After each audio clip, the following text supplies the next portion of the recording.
malam Mirsa, kita mendengarkan tadi pernyataan Presiden Prabowo di acara ulang tahun Golkar yang ke-60 beberapa waktu lalu. Ini menuai pro kontra, menarik perhatian publik. Disebutkan tadi, DPRD pilih bupati itu efisien, begitu bahasa dari Pak Prabowo. Tapi pernyataan ini kemudian menuai pro dan kontra di masyarakat, mulai dari akademisi, civil society juga menyayangkan, merespon dengan menyayangkan pernyataan Presiden Prabowo karena menganggap dengan dipilih oleh DPRD langsung artinya ini hak-hak publik dan demokrasi tercederai karena tidak ada lagi masyarakat bisa memilih langsung kepala daerahnya. Ini akan kami bahas malam hari ini di Dua Sisi bersama saya Dwi Anggia.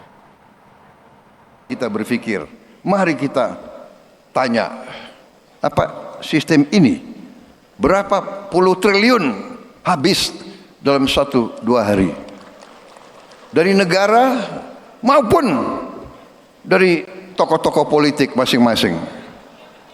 Ya kan? Saya lihat negara-negara tetangga kita efisien. Ya, Malaysia, Singapura, India. Sekali milih anggota DPRD, sekali milih, ya sudah. DPRD itulah yang milih gubernur, milih bupati.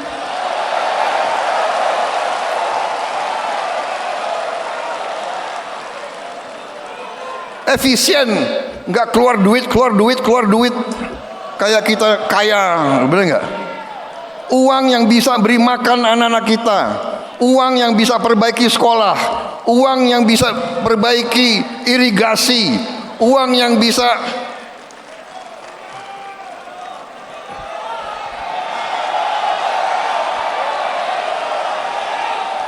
ini sebetulnya.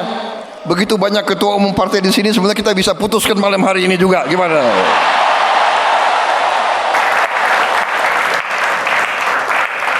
Ini kalau kita simak tadi pernyataan Pak Prabowo langsung disambut tepuk tangan, setuju begitu kata audiens yang ada di acara Golkar kemarin. Nah, kami akan membahas dengan sejumlah narasumber yang sudah hadir bersama saya malam hari ini. Dari ujung sebelah sana ada Bung Ahmad Doli Kurnia, politisi Partai Golkar. Selamat malam, Bung Doli. Dan juga ada Cak Jazilul Fawait, anggota DPR RI, fraksi PKB. Selamat malam. Waalaikumsalam. Ada Bung Ciko Hakim, juru bicara PDI Perjuangan. Selamat malam, Bung Ciko. Mic-nya boleh dipakai ya Bapak-Bapak ya. Dan ada Bang Emrus Sihombing, pengamat politik Universitas Pelita Harapan. Selamat malam. Selamat malam. Oke. Tadi kita menyaksikan ya Bang Doli juga hadir kali di situ ya. Bagaimana langsung disambut meriah, tepuk tangan, boleh Bang. Jadi artinya kalau kita lihat ambience-nya, Golkar kayaknya sangat mendukung untuk itu ya Bang ya? Sebenarnya begini, ya kalau sambutan itu kan kita memang malam itu harus meriah karena perayaan ulang tahun 60 tahun. Apalagi didatangi oleh Presiden dan kemudian Presiden menanggapi pidato Ketua Umum Golkar Pak Bahlil. Tapi begini, seharusnya yang kita underline sebetulnya lebih luas spektrumnya dari seperti yang disampaikan itu. Apa itu? Ada kata kunci perbaikan sistem. Ya. Dan ini kalau saya cermati pidato Pak Prabowo yang ketiga kali membicarakan bagaimana kita melihat bahwa masih ada problem, masih ada masalah dalam sistem politik, sistem demokrasi kita termasuk pemilu. Nah, entry point-nya memang malam hari itu Pak Bahlil membicarakan tentang pilkada. Jadi oleh karena itu sebenarnya yang kita harus tangkap dan harus kita tindak lanjuti adalah bagaimana kita membangun kesadaran bersama bahwa ada sesuatu masalah dalam sistem politik kita dan kita harus melakukan perbaikan terhadap itu. Bahwa mulainya kemudian dari pilkada, oke.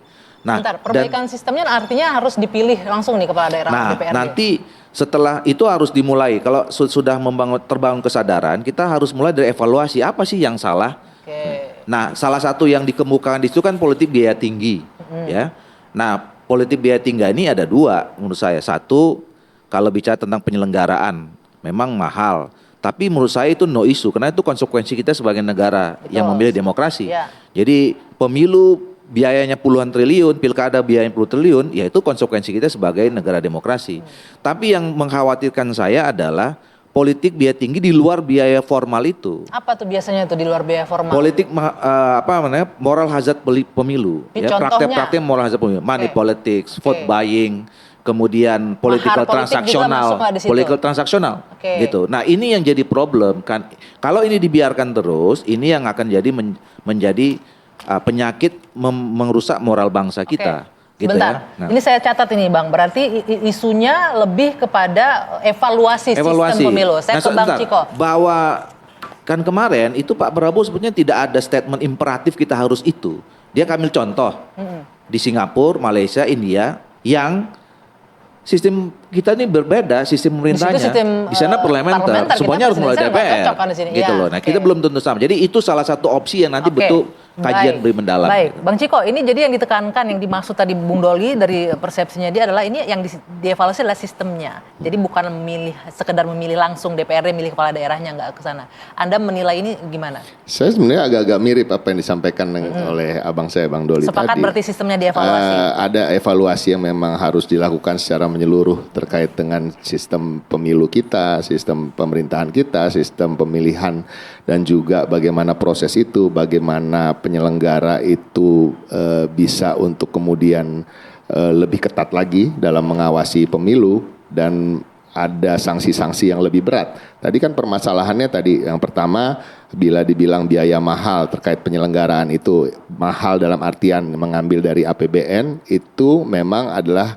Kewajiban sesuatu pemerintah yang yang menjadi harus dilakukan, ya. biaya yang memang harus dibayar. Betul. Karena kita sudah sepakat untuk menganut sistem demokrasi. Tapi tadi ada lagi biaya yang tadi ekses moral hazard daripada pemilu itu sendiri. Ketika terjadi vote buying, money politics, permasalahannya itu bisa menjadi biaya yang tinggi dan tetap terjadi terus-menerus setiap pemilu karena kan memang tidak ada sanksi-sanksi yang tegas, sangat tegas sehingga membuat orang jera dan takut untuk melakukan itu. Nah, ini yang bisa diperbaiki dari situnya. Kalau dari APBN-nya mungkin ya kalau kita bisa bilang ya nggak usah betul-betul dibikin hemat aja. Hemat tuh bagaimana sih?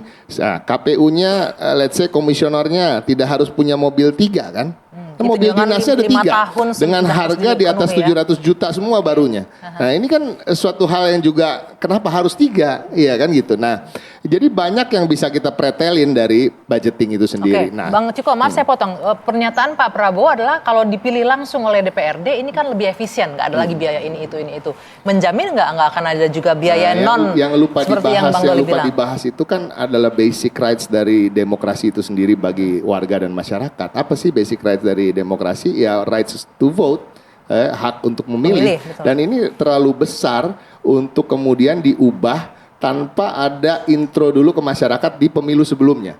Pertanyaan saya kan gini, apakah Pak Prabowo maupun partai yang mendukung tadi yang disampaikan oleh Pak Prabowo yang ingin mengubah sistem pemilu dan menghilangkan hak rakyat untuk memilih gubernur, bupati dan wali kotanya itu adalah menjadi janji kampanyenya kemarin. Kan gitu ya.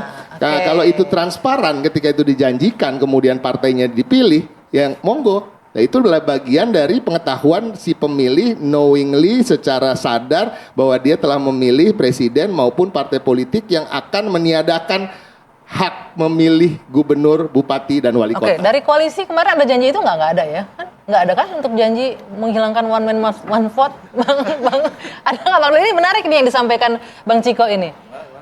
Ya, bahwa ini bagian dari janji politik nggak kemarin ketika di pilkada kemarin turun ke masyarakat bahwa ada one man one vote-nya akan terjamin begitu kan? Tapi ternyata ada perubahan evaluasi sistem dengan pemilihan langsungnya malah dihilangkan. Lah kemarin iya, ke jadi DPRD. artinya kemarin yang kemudian menjadi janji itu kan adalah bahwa kedaulatan rakyat itu tetap kita jaga.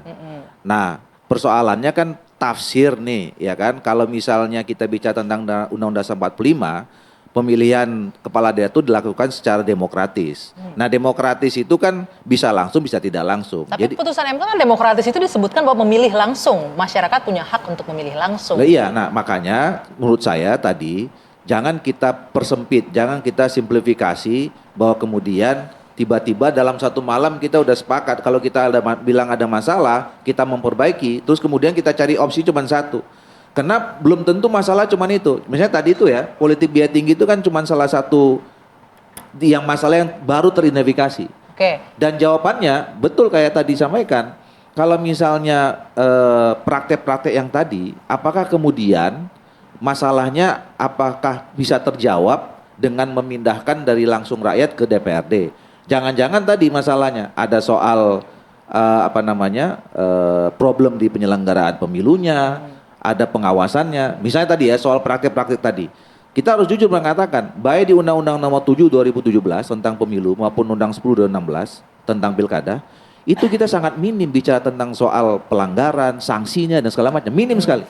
Ya, kita punya namanya kalau pemilu ada Gakumdu. Oke, ya. baik. Di situ bicara tentang tindak pidana pemilu. Definisi tentang tindak pidana pemilu saja di undang-undang kita itu masih belum clear. Tidak jelas ya. Nah, artinya ada evaluasi untuk penguatan pengawasan gitu, bisa dong masuk ke jadi sana.